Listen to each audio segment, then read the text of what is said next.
Welcome into Scoop and Score. My name's Tanner, and today I'm going to be breaking down number 19 Kentucky at number 3 Tennessee, Saturday, October the 29th at 7 p.m. on ESPN.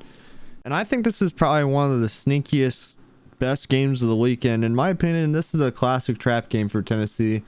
They have a good opponent coming in that's capable of beating them, and they have the Georgia game to look ahead to for the next weekend. So this is a classic look-ahead trap game, and I think it's a good sneaky game to watch for this weekend.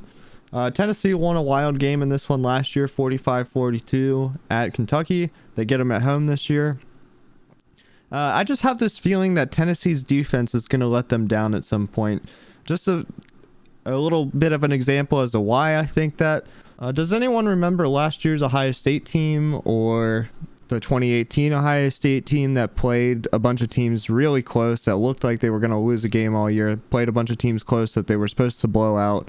Or the 2019 Oklahoma team that lost to Kansas State, played Iowa State within 1 point, played Baylor, I think, within 3 points. The point is, bad defenses almost always let their team down at least once in the season, and usually in a game that you don't expect. So anyway, let's go ahead and jump into the numbers for this one. Kentucky comes into this game with a fairly mediocre offense, at least statistically. 84th in total offense, 82nd in scoring offense. They're averaging 3 yards per carry, 9.1 yards per pass attempt, and 5.6 yards per play, which are competent numbers. They move the ball. Their offense isn't a liability. Tennessee's defense averages, they're actually a really good run defense, only allowing 57% of opponent rush averages. They allow 139% of opponent pass averages, so they're one of the worst secondaries in the country. I think if they're not dead last in passing yards allowed, just raw statistic, I think they're second to last. And they allow 104% of opponent total yardages. Tennessee is genuinely one of the best rush defenses in the country, but I do think their numbers get a little bit inflated due to teams knowing that they can pass on them and exploiting their pass game and not necessarily even trying to run the ball against them. But again, I do think Tennessee is genuinely one of the better rush defenses in the country, and I don't think that number is like super off as far as the 57% of opponent rush averages go. Some players to watch for Kentucky. Kentucky's offense are going to be Will Levis.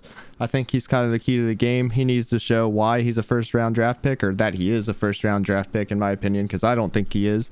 But a lot of draft boards have him going in the first round, in my opinion, for Kentucky to pull this upset. He has to show why. Chris Rodriguez Jr., the running back. Kentucky has to be able to run the ball to be able to win this game, in my opinion, so watch out for him. And then Tavion Robinson is their leading receiver is Kentucky's leading receiver on the season.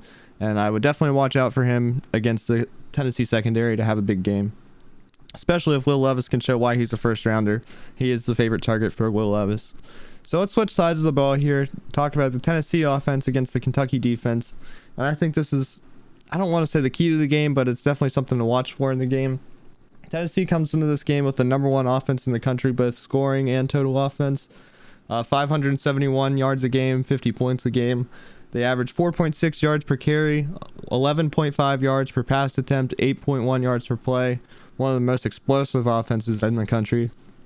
And they're coming up against a good Kentucky defense, only allowing 71% of opponent rush averages, 90% of opponent pass averages, and 81% of opponent total yardage averages. I don't think Kentucky's defense is nearly as good as Alabama's was, and obviously Tennessee was effective against Alabama, putting up 52 points. But we'll get into that a little bit when I talk about how Kentucky can win this game. I don't think they need to be as good as Alabama's defense. I think they just need to limit the big plays. That's really the key to Tennessee's offense, is big plays. They're an explosive offense.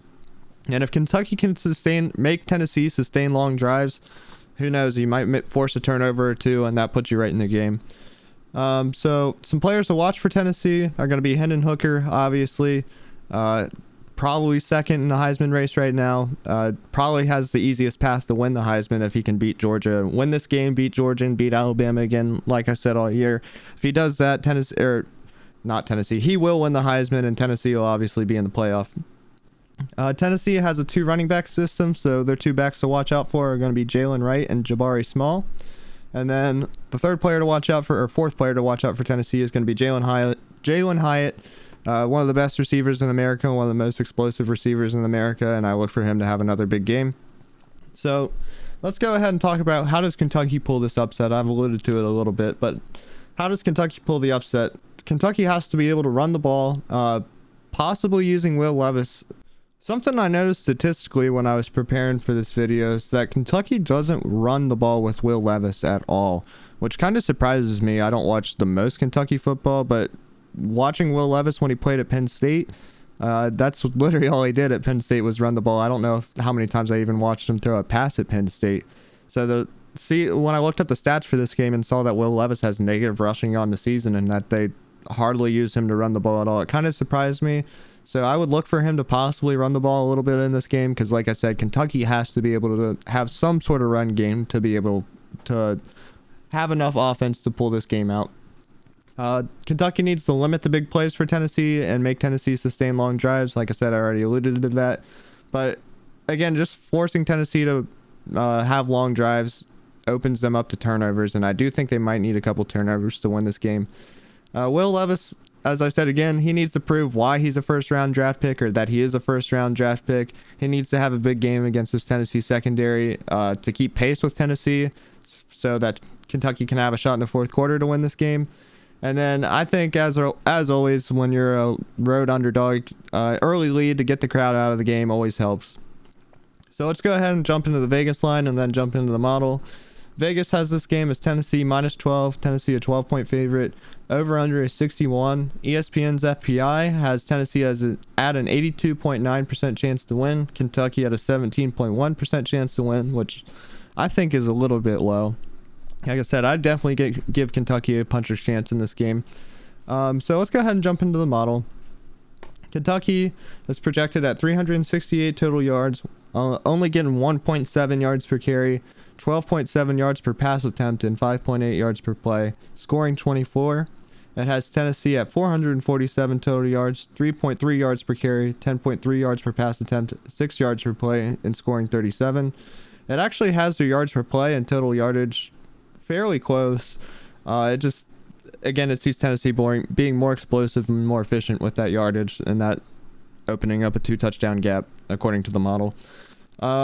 The model only has the model only has Kentucky at a 1.7 yards per carry, and that I think is what is killing Kentucky in the model.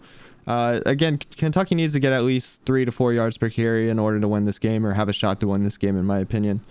So anyway, let's go ahead and jump into my prediction. I got this game at 45-31, which I know is a really high scoring game, but it was high scoring last year, and I do think Kentucky is going to put up some points on the Tennessee defense, and Tennessee is always going to get their points, in my opinion. You're not going to stop Tennessee. You just have to limit them and try to limit their scoring, which I don't know how well Kentucky's going to be able to do in this game. I do think this game is going to be close even into the fourth quarter. If Kentucky can run the ball and limit the big plays from Tennessee could be in trouble in this one. And I'm not picking it, but the upset wouldn't shock me at all. I'll go ahead and call this a 6 out of 10 upset alert game for Tennessee. I do think if Tennessee is going to drop a game besides the Georgia game, this is probably going to be it. But anyway, that's it for me. Go ahead and give me your thoughts and scores down in the comments. Go ahead and give me a like and subscribe if you enjoyed the video. I would greatly appreciate that. I'm trying to grow this channel and trying to create a community so we can all talk about football. I absolutely love talking about college football. So I would greatly appreciate that if you could do that for me. Like and subscribe. Peace.